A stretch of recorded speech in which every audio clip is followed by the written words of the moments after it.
Welcome back to Sandhya designing studio. ఎలా ఉన్నారండి? బాగున్నారా అందరూ? లాస్ట్ క్లాస్ టెక్స్టైల్ ప్రింట్స్ గురించి తెలుసుకున్నాం కదా. టెక్స్టైల్ ప్రింట్స్ మెయిన్ గా ఒక 3 పద్ధతుల్లో చేస్తారని తెలుసుకున్నాం కదా. 3 పద్ధతులు ఏంటి? డైరెక్ట్ గా ప్రింట్ చేసేయటం. రెండోది ఏంటి? ఏదైనా మనం ప్రింట్ చేయాలనుకున్న ప్లేస్ లో ఏదో ఒకటి డస్ట్ కానీ, మట్టి కానీ, లేకపోతే వ్యాక్స్ కానీ ఏదో ఒక రూపంలో అక్కడ అడ్డం పెట్టి డై చేయటం. తర్వాత థర్డ్ వన్ ఏంటి? ముందు రంగు వేసేయటం ఫ్యాబ్రిక్ కి, తర్వాత దాన్ని చెరపటం అనమాట. ఎరేజర్ లాగా, ఎరేజర్ తో మనం పెన్సిల్ తో గీతలు గీసి మనం చెప్తాం కదా, ఆ టైప్ అనమాట. సో ఇది ఈ 3 పద్ధతుల్లో చేస్తారు. ఈ 3 పద్ధతుల్లోనే మనకి చాలా రకాలు ఉన్నాయి. అందులో ఈ రోజు మనం ట్రెడిషనల్ ప్రింట్స్ గురించి తెలుసుకుందాం. ఓకేనా? ఈ ట్రెడిషనల్ ప్రింట్స్ అంటే ఏంటి అంటే సాంప్రదాయ పద్ధతుల్లో చేసేవి ఈ ట్రెడిషనల్ ప్రింట్స్. సాంప్రదాయ పద్ధతుల్లో అంటే ఎక్కువగా వీటిల్లో న్యాచురల్ డైస్ వాడుతూ ఉంటారు.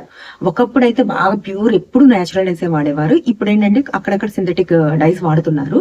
కానీ న్యాచురల్ డైస్ వాడి చేసే ఫ్యాబ్రిక్స్ మెయిన్ గా చాలా ఉన్నాయి. అవి కొద్ది కాస్ట్ ఎక్కువ ఉంటాయి. అందుకని కాస్ట్ ఎక్కువ ఉంటున్నాయి కాబట్టి సింథటిక్ డైస్ వైపుకి ఎక్కువగా జనాలు ఇంట్రెస్ట్ చూపిస్తున్నారు. తక్కువ ప్రైస్ లో వస్తున్నాయి కాబట్టి. ఓకేనా? సరే, ఇప్పుడు న్యాచురల్ డైస్ తో మనకి ఫస్ట్ మనం ఏం చూద్దాము? బ్లాక్ ప్రింటింగ్ చూద్దాం. అసలు బ్లాక్ ప్రింటింగ్ అంటే ఒక చెక్కకి రంగుని అద్ది దాన్ని ఫ్యాబ్రిక్ మీద అద్దడమే అనమాట. సో అదే బ్లాక్ ప్రింట్. అయితే ఈ బ్లాక్ ప్రింట్ ఎలా తయారు చేస్తారంటే ఎక్కువ శాతం టేక్ చెక్కనే తీసుకుంటారు. మనం ఒక డిజైన్ గీసిస్తాం కదా, దాన్ని ఆ చెక్క మీద నీట్గా పెట్టుకుని డ్రా చేసుకుని కార్వింగ్ చేసి మనకి ఏదైతే మనం డిజైన్ అడిగామో ఆ డిజైన్ మనకి ఇస్తారు. మనం ఏ షేప్లో అడిగితే ఆ షేప్లో ఇస్తారనమాట. దాని తర్వాత ఫ్యాబ్రిక్ మీద చేసుకుంటాం. ఓకేనా? ఈ బ్లాక్ ప్రింటింగ్ ని మళ్ళీ 6 రకాలుగా చేస్తారండి. మెయిన్ ఈ 6 పద్ధతుల్లోనే ఎక్కువగా ఉంటుంది. First one Ajrakh, second one వచ్చి కలంకారీ, థర్డ్ వన్ వచ్చి సంగనేరి, తర్వాత డబ్బు, బగ్రు, తర్వాత బాగ్. అజ్రక్ ఎక్కడ ఫేమస్ అంటే గుజరాత్ లో ఫేమస్ అండి. గుజరాత్ లో బాగా చేస్తారు దీన్ని.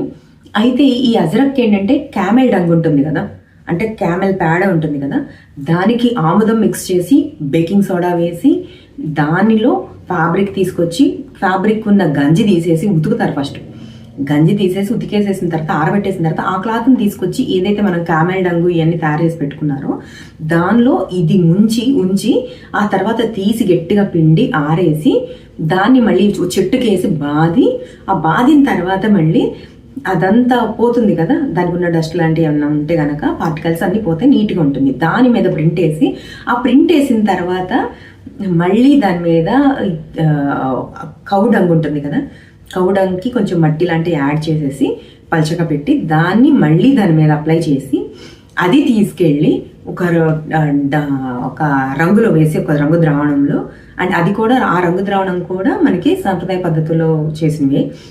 ఏ రంగు కావాలంటే ఆ రంగు వాళ్ళు తయారు చేసి పెట్టుకుంటారనమాట. దానిలో ముంచిన తర్వాత తీసి మళ్ళీ దాన్ని వాటర్లో పెట్టి జాడించి ఆరేసి దాన్ని తీసుకొచ్చి ఫైనల్గా మళ్ళీ వేడి చేసి నీళ్లు, ఆ వేడి నీళ్ళల్లో మళ్ళీ రంగు కలిపి దానిలో ముంచి ఆ తర్వాత తీసి ఆరేస్తారు. ఇంత పెద్ద ప్రొసీజర్ ఉంటుందన్నమాట అజ్రక్కి. ఓకేనా?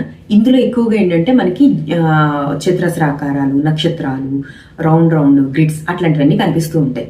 ఇంకొకటి ఏంటంటే స్పెషల్ ఏంటంటే అజ్రక్లో ఒక వైపు ఉన్న ఏదైతే డిజైన్ ఉందో బ్యాక్ సైడ్ కూడా ఉంటుంది. అంటే ఫ్రంట్ సైడ్ ఏదైతే డిజైన్ ఉందో బ్యాక్ సైడ్ ప్రింటింగ్ చేసేటప్పుడే వాళ్ళు ఏం చేస్తారంటే front side as it is చేసింది బ్యాక్ సైడ్కి తిప్పి కూడా చేస్తారు. అందుకే ఇది చాలా పెద్ద ప్రొసీజరు. దీనికి 16 స్టెప్స్ ఉన్నాయి దీనికి. దానివల్ల ఇది ఏంటంటే 1 మీటర్ మనం ఫ్యాబ్రిక్ వాళ్ళ దగ్గరికి వెళ్ళి చేయించుకోవాలంటే కూడా ఒక రోజులో వాళ్ళు చేసి ఇవ్వలేరు. 10 to 15 days ఈజీగా పట్టేస్తుంది వీళ్ళకి, ఇంత పెద్ద ప్రొసీజర్ కాబట్టి. ఓకేనా? నెక్స్ట్ వచ్చేసి మనం కలంకారీ గురించి తెలుసుకుందాం. అసలు కలంకారీ అనేది మనందరికీ తెలిసిందే, కానీ కలంకారీకి ఒకప్పుడు 18, 19 శతాబ్దంలో బ్యాన్ చేశారని తెలుసా ఎవరికైనా? సో ఎందుకు బ్యాన్ చేశారు అంటే అప్పుడు మనకి బ్రిటిష్ వాళ్ళ పాలన ఉండేది కదా.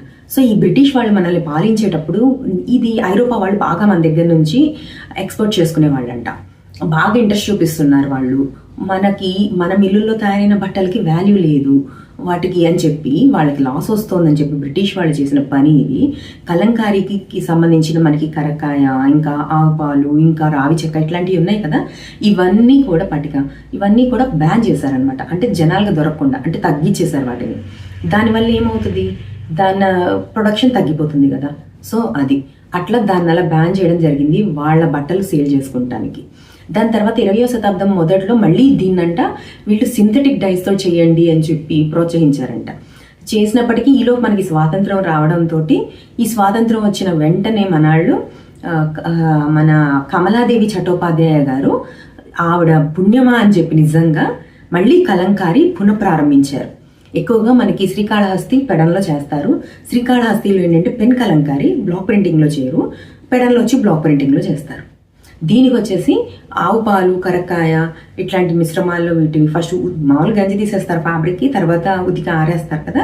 ఆరేసిన ఫ్యాబ్రిక్ని కరక్కాయ, ఆవు పాలు మిశ్రమంలో మిక్స్ చేసి దాన్ని ఆరబెట్టి దాని తర్వాత న్యాచురల్ డైస్ వాడి ప్రింటింగ్ చేస్తూ ఉంటారు. ఇది నేను ఒక చిన్న వీడియో కూడా పెట్టాను, ఇంట్లో కూడా కలంకారీ ప్రింటింగ్ ఎలా చేసుకోవాలి ఏంటి అనేది. అది కింద మీకు లింక్లో ఇస్తాను. కావాలి అనుకున్న వాళ్ళు ఇంట్లో ఎలా చేసుకునే ఇంట్రెస్ట్ ఉంటే కనుక చూడండి. నెక్స్ట్ వచ్చేసి మనకి సంగనేరి. ఈ సంగనేరికి వచ్చేసరికి వైట్ ఫ్యాబ్రిక్. దీన్ని కూడా ఏం చేస్తారంటే కరక్కాయ, ఆవు పేడ మిశ్రమంలోనే వేస్తారు. వేసి నానబెట్టేసేసి వీటిని ఏం చేస్తారంటే బాగా ఎంత ఎండకి ఎక్స్పోజ్ చేస్తే అంత వైట్ అనేది వస్తుంది అనమాట. మిగిలిన వాటికి ఏంటంటే అంత ఎండకి ఎక్స్పోజ్ చేయరు, అంటే నార్మల్గా ఎండాలి అంతే, ఎండితే చాలు. దీన్ని ఏంటంటే ఎక్కువగా ఎండబెడతారు, అంటే ఆ వైట్ కలర్ రావటానికి. ఎందుకంటే కొంచెం ఆఫ్ వైట్ షేడ్ నుంచి పోటాకి ఎండబెట్టిన తర్వాత దాన్ని తీసుకొచ్చి ప్రింటింగ్స్ చేస్తూ ఉంటారు. ఇవి వచ్చి మనకి పేస్టల్ కలర్స్లో దొరుకుతూ ఉంటాయి. ఇంకోటి సంగనేరిలో స్పెషల్ ఏంటంటే బ్లాక్ ప్రింటింగ్ చాలా సన్నగా చేస్తారనమాట. అంటే లైన్స్ చాలా సన్నగా ఉంటాయి, ఎక్కువగా ఫ్లవర్ గుర్తులు ఎక్కువగా ఉంటాయి. పేస్టల్ కలర్స్లో ఉంటాయి, ఫ్లవర్ గుర్తులు చిన్న చిన్న గుర్తులు ఉంటాయి. మనకి ఈజీగా ఐడెంటిఫై చేయగలుగుతాం పేస్టల్ కలర్స్లో ఉంటాయి కాబట్టి.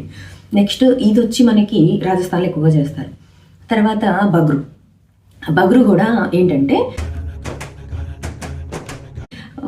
ఇప్పుడు మనకి సంగనేరికి వచ్చి సన్న డిజైన్ కదా, బగ్రుకి వచ్చేసి బోల్డ్ అంటే లావుగా ఉంటుంది మోటివ్స్.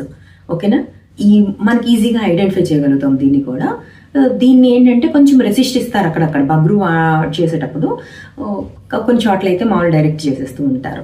సేమ్ ఇంతే, ఫస్ట్ ఏమో నానబెడతారు ఫ్యాబ్రిక్ని, ఉతుకుతారు, ఆరేస్తారు. ఆరేసిన తర్వాత దాన్ని తీసుకొచ్చి మనకి న్యాచురల్ డైస్ వాడేసి ప్రింట్ చేస్తారు. కొన్ని చోట్ల ఏంటంటే మనకి మడ్ ఉంటుంది కదా, మడ్ పౌడర్ వేసేసి అప్పుడు డై చేస్తారనమాట. అదొక టెక్చర్ వస్తుంది. నెక్స్ట్ డబ్బు కూడా అంతే. దీనికి కూడా ఏంటంటే వాష్ చేసుకుంటారు. ఈ ఆవు పేడ, కరక్కాయ వాడతారు దీనికి కూడా. తర్వాత ఆవు పేడ, కరక్కాయ వాడిన తర్వాత మామూలుగా ఆరబెట్టేస్తారు, తీసుకొచ్చిన తర్వాత దానికి ప్రింట్ వేస్తారు. దీనికి వచ్చేసి ఖచ్చితంగా ఏదైతే ప్రింట్ వేశారో ఆ ప్రింట్ మీద యాజ్ ఇట్ ఈజ్ మట్టి వేస్తారు. అంటే మట్టి ప్రింట్ వేసేస్తారు, మట్టి బ్లాక్తో వేసేస్తారు. వేసేసిన తర్వాత అవన్నీ తీసుకెళ్ళి మళ్ళీ వాళ్ళు డై చేస్తారు. డై చేసినప్పుడు ఏమవుతుందంటే ఆ మట్టి బ్లాక్ పగిలిద్ది అనమాట. పగలటం వల్ల అక్కడ ఒక చిన్న టెక్స్చర్ లాగా కనిపిస్తుంది అనమాట. ఇంకొకటి ఇవి కొంచెం ఆ తీగలు పిచ్చి పిచ్చిగా డిజైన్లు ఉంటాయి. మనకి సంగనేరిలో చక్క ఫ్లవర్ గుర్తులు కనిపిస్తాయి, బగురులు కొంచెం లావుగా ఉంటాయి, అన్నీ ఉంటాయి డిజైన్లు. దానిలో ఆకులు, దట్టమైన ఆకులు ఇట్లా డిజైన్లు ఉంటాయి. కానీ దీనికి వచ్చేసరికి మనకి డబ్బులో ఏంటంటే పిచ్చి పిచ్చిగా డిజైన్లు ఉంటాయి, అంటే అడ్డదిడ్డంగా. కానీ మనం ఐడెంటిఫై చేసేస్తాం. ఇంకోటి ఫ్యాబ్రిక్ మన దగ్గరకు రాగానే అది మట్టి వాసన వచ్చేస్తూ ఉంటుంది. కలంకారీ నేను పాల వాసన వస్తుంది, ఇదేం మట్టి వాసన వస్తూ ఉంటుంది. న్యాచురల్ ప్రింట్స్తో చేసిన ఫ్యాబ్రిక్స్ మనకి వాసన తెలిసిపోతూ ఉంటుంది. ఓకేనా, సో ఇట్లా డబ్బు ఇలా చేస్తారు. నెక్స్ట్ వచ్చి ఈ బాగ్ వచ్చేసి మధ్యప్రదేశ్లో ఎక్కువగా చేస్తూ ఉంటారు దీన్ని. దీనికి వచ్చేసరికి ఏంటంటే బాగ్లో జామ్ అంటే ఇప్పుడు పేస్లీలు ఉంటాయి కదా, అంటే మామిడి పిందెలు లాంటివి ఉంటాయి చూసారా, అలాంటివి ఎక్కువగా దీనిలో ఎక్కువగా కనిపిస్తూ ఉంటాయి ఈ డిజైన్స్. ఇంకోటి ఈ డిజైన్లు కూడా చాలా పెద్ద పెద్దగా చేస్తారు. దీనిలోకి వచ్చేసరికి ఏంటంటే సేమ్ ఇదే ప్రొసీజర్, కాకపోతే ఇక్కడ మనకి వీళ్ళంతా ఆవు పేడ వాడితే కరక్కాయ, ఆవు పేడ కలిపి వాడారనమాట డిప్ చేయడానికి, రంగు అతకటానికి, వీళ్ళు ప్రింట్ అతుక్కుంటానికి. ఇక్కడికి వచ్చేసరికి మనకి ఏం చేస్తారు వీళ్ళు, మేక పేడ ఉంటుంది కదా, అంటే ఇది తీసుకొచ్చేసేసి దానికి కరక్కాయ మిశ్రమాన్ని కలిపేసేసి దానిలో ఫ్యాబ్రిక్ని ముంచి తర్వాత ఆరబెట్టి తర్వాత ప్రింట్ చేస్తారనమాట. ఇలాగే వైట్ క్లాత్ వాష్ చేసిన తర్వాత ఈ మేకపేడ, ఇంకొకటి కరకాయ ద్రావణం, దాని తర్వాత దాన్ని తీసి ఆరబెట్టడం, తర్వాత ప్రింట్ చేయడం. ఓకేనా? ఈ పెద్ద పెద్దగా ఉంటాయి లతలు, చాలా పెద్దగా జామెట్రీ అవ్వచ్చు, లేకపోతే ఆకులు అవ్వచ్చు, డిజైన్లు అవ్వచ్చు, ఏమైనా పెద్దగా ఉంటాయి. ఓకేనా? ఇట్లా మనకి ఈ 6 రకాల ప్రింటింగ్స్ ఉన్నాయి. వీటిని ఎక్కువగా వచ్చే మోటివ్స్ని బట్టి మనం ఈజీగా ఐడెంటిఫై చేయొచ్చు. ఫస్ట్ మనకి అజరకులు ఏంటి? చతురస్రాకారాలు, రౌండ్లు, తర్వాత నక్షత్రాలు ఎక్కువగా కనిపిస్తాయి. నెక్స్ట్ కలంకారీలు వచ్చి మనకి నెమళ్ళు, హంసలు, వృక్షాలు లాంటివి కనిపిస్తూ ఉంటాయి. తర్వాత ఏంటి? సంగనేరీలోకి వచ్చి చిన్న చిన్న ఫ్లవర్ బంచులు కనిపిస్తాయి. నెక్స్ట్ ఏంటి మనకి? బగ్రు వచ్చేసరికి ఏంటి? లావుగా ఉంటుంది డిజైన్ మనకి. ఓకేనా? ఆ లావుగా ఉండేసరికి డిజైన్ మనకు అర్థమైపోతుంది. తర్వాత డబ్బుకి వచ్చేసరికి అక్కడక్కడ డిజైన్లో పగిలినట్టు కనిపిస్తూ ఉంటుంది. ఆ డిజైన్ మనకి ఈజీగా తెలిసిపోతుంది. నెక్స్ట్ ఏంటి మనకి? బాగ్లో వచ్చేసరికి మనకి పేస్లీలు ఉంటాయి కదా, అంటే కొంచెం మామిడి పింద షేప్ వంకు తిరుగుతుంది కదా, అలా వంకు తిరిగేటట్టు డిజైన్స్ ఉంటాయి. ఇంకొకటి కొంచెం లార్జ్ డిజైన్స్ ఉంటాయి ఇందులో. అలా మనం ఈజీగా ఐడెంటిఫై చేయగలుగుతాం. ఈ కలంకారీ వాళ్ళు ఎంత బ్యాన్ చేసినా తిరిగి మళ్ళీ మన దగ్గరకు వచ్చింది. ఇప్పుడు మెట్ గలా అని చెప్పి మనకి రీసెంట్గా 2026లో సుధారెడ్డి అని ఒక ఆవిడ ఏదైతే కలంకారీ ప్రింట్ డిజైన్స్ ఉన్నాయో, మోటివ్స్ ఉన్నాయో, వాటిని థీమ్గా తీసుకుని వాళ్ళ ఫ్యాబ్రిక్ మీద ఎంబ్రాయిడరీ చేయించి హైలైట్ చేశారనమాట. అది నేను ఫోటో మీకు పెడతాను, చూడండి ఎంత బాగా చేశారో. సో ఎవరైనా మనల్ని ఎంత తొక్కితే అంత పైకి లేస్తాం కదా, ఇదైతే నిజం. ఈరోజు మనం ట్రెడిషనల్ ప్రింట్స్లో బ్లాక్ ప్రింటింగ్ గురించి తెలుసుకున్నాం పూర్తిగా. ఓకేనా? నెక్స్ట్ క్లాస్లో batik and tie and dye గురించి తెలుసుకుందాం. బాయ్. నచ్చితే కనుక లైక్ చేయండి అబ్బా, అట్లాగే సబ్స్క్రైబ్ చేసుకొని వాళ్ళు ఉంటే సబ్స్క్రైబ్ చేసుకోండి.